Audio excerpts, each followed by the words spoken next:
எல்லாரும் கொண்டாடுற படமா இந்த படம் நான் அமைஞ்சிருக்குது.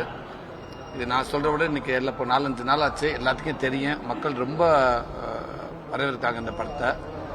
ஸோ அதுக்கு நன்றி சொல்ற விதமா ஒவ்வொரு ஊர்லையும் போயிட்டு ஒவ்வொரு தேட்டரில் மக்களை தேட்டரில் போய் நான் சந்திச்சு நன்றி சொல்லிக்கிட்டு இருக்கிறேன். ஏன்னா இந்த படம் வர்றதுக்கு முன்னாடி இந்த படம் கண்டிப்பாக அவங்க எல்லாருக்கும் பிடிக்கும், உங்கள் எல்லாருடைய குடும்பத்தை தான் நாங்கள் இந்த படத்தில் எடுத்திருக்கோம். ஸோ அதனால் நீங்கள் ஈஸியாக கனெக்ட் பண்ணிக்கிற முடியும், நல்லா சிரித்து என்ஜாய் பண்ணுவீங்க. அதே ரொம்ப எமோஷன் ஆகும். நிறையா விஷயங்கள் உங்கள் ஃபேமிலியில் இந்த படம் ஞாபகப்படுத்தும் அப்படின்னு சொல்லியிருந்தோம். அது இன்றைக்கி எல்லாமே நீங்கள் கண்கூட பார்க்குறோம். நீங்கள் படம் பார்த்துட்டு நீங்கள் எல்லாமே பார்த்துருப்பீங்க. படம் பார்த்துட்டு ஆடியன்ஸ் வெளில வரவங்க எல்லாருமே இந்த குழந்தைலேருந்து எல்லாமே அவங்க லைஃப்பை கனெக்ட் பண்ணிக்கிறாங்க. எல்லாருமே இது எனக்கு என் மாமாவுக்கு இதே ப்ராப்ளம் தான் இருந்துச்சு, எங்கள் மாமாவை நான் மிஸ் பண்ணுறேன் அப்படின்னாங்க, என் அக்காவை மிஸ் பண்ணுறேன், தங்கச்சியை மிஸ் பண்ணுறேன், அந்த குழந்தைகள், இப்படி ஒவ்வொரு தேட்டருக்கும் சோகப்படுறப்ப எல்லாருமே ஒரு படமாக பார்த்துட்டு நல்லா இருந்துச்சு அப்படின்னு சொல்கிறத விட அந்த படத்தை பார்த்துட்டு அவங்க குடும்பத்தை கனெக்ட் பண்ணி ஒவ்வொருத்தருக்கும் எமோஷனலாக பேசி அழுகிறப்ப இதுதான் அந்த படத்துக்கான வெற்றின்னு நினைக்கிறேன். கண்டிப்பாக அந்த படத்தில் நல்லது நடந்திருக்க மாதிரி எல்லா குடும்பங்களையும் இந்த படத்துக்கப்போ ஒரு நல்ல நிகழ்வு நடக்கும்னு நாங்கள் நம்புகிறோம். அப்படி நடக்கிறப்ப இந்த படத்துக்கான மிகப்பெரிய ஒரு மரியாதை இருக்குன்னு நினைக்கிறோம். ஸோ அதுக்கு தான் நீங்கள் சேலத்துக்கு வந்திருக்கேன். இப்போ எல்லாருமே காமெடி ஆக்டர்ஸ் எல்லாமே ஹீரோவாக நடிக்கிறது வரவேற்கக்கூடியதாக இருக்குது. ஆனால் அந்த காமெடி ஆக்டர்ஸ் ஒரு வெற்றிடம் ஏற்பட்டுருக்கா சொல்கிறாங்க திரைப்படத்தில், அந்த திரைத்துறையில். இப்போ நீங்கள் மீண்டும் காமெடிக்கு போகிறதுக்கு வாய்ப்பு இருக்கா, இல்லை அந்த வெற்றிடம் இருக்குன்னு நீங்கள் ஒத்துக்கிறீங்களா?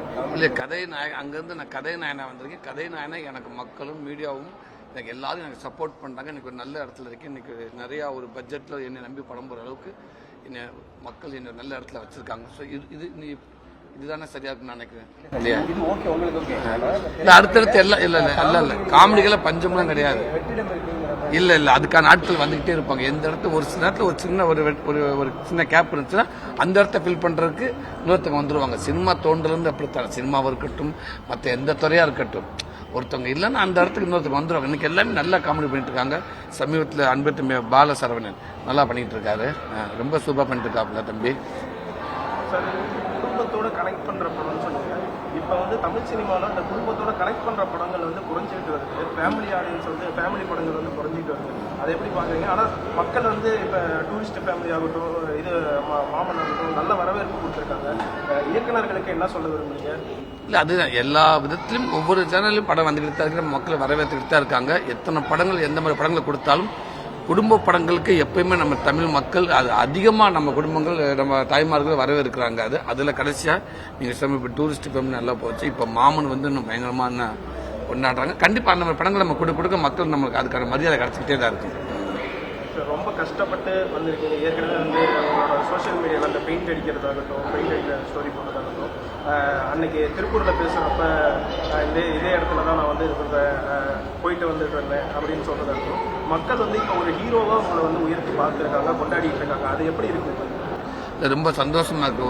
ஒரு கஷ்டப்பட்டாலும் ஒரு விடாமுயற்சியாக லைஃப்பில் நம்ம என்ன ஆக நினைக்கிறோமோ அதை எவ்வளோ இடையூறுகள் வந்தாலும் அதை தாண்டி நம்ம சக்ஸஸ் பண்ணுறப்போ அதுக்கான மரியாதையாக நான் நினைக்கிறேன். அதுக்கு தான் இன்றைக்கி மக்கள் என்னை கொண்டாடுறாங்க. கண்டிப்பாக என் மேலே வச்சுருக்க பாசத்துக்கும் நம்பிக்கைக்கும் கண்டிப்பாக ஒரு நடிகனாக நான் ஒரு நல்ல படங்களை அவங்களுக்கு கொடுத்துக்கிட்டே இருப்பேன்னு நினைக்கிறேன். அடுத்து இப்போ சமீபத்தில் போஸ்ட் பார்த்துருக்கீங்க, மண்டாடி அப்படிங்கிற ஒரு படம். ரொம்ப அதுவும் ஒரு நல்ல படம் வரும் தான் நான் நம்புகிறேன்.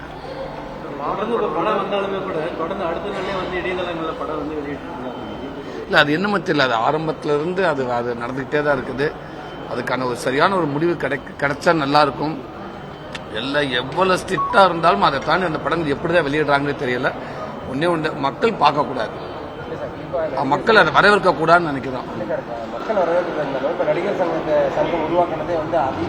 இல்ல, எல்லாம் முயற்சி எடுக்காங்க. கவர்மெண்ட்டும் சரி, நடிகர் சரி, எல்லாம் முயற்சி பண்றாங்க. அதை தாண்டி சிலது வருது. இன்னும் கூடுதலா இதுக்கு புதுசா ஒரு வழிவகுத்து இதை 100% முழுமையாக இதை ஸ்டாப் ஆகுறா நல்லா இருக்கும். பார்ப்போம், நம்புவோம். அடுத்து 6-7 கதைகள் இருக்குன்னு என்கிட்ட. கண்டிப்பாக அது எனக்கு தேவை பண்ணுறப்ப எனக்கு எப்போ சரின்னு ஒவ்வொரு கதை எனக்கு சரின்னு படுத்தோ அப்போ அந்த வர இயக்குநர்கிட்ட கேட்டு அவங்க விருப்பப்பட்டால் கண்டிப்பாக அந்த படம் பண்ணுவேன். இது நல்லா போயிட்டு இருக்குது. உங்களுக்கு நீங்க சொல்றதா, நீங்க உங்களுக்கு இது நல்லா போயிட்டு இருக்கு, உங்களுக்கு விரும்புனீங்கன்னா என்னை அப்படியே விடுங்க. இதுல போயிட்டே இருப்போம். அடுத்து அந்த பாதை எங்க கட்டான்னு தெரியாது. இப்போ போயிட்டு இருக்க பாதையிலே போவோம். நல்லா தானே போயிட்டு இருக்குது. செய்திகளை உடனுக்குடனும் துல்லியமாகவும் தெரிந்து கொள்ள சப்ஸ்கிரைப் பண்ணுங்க.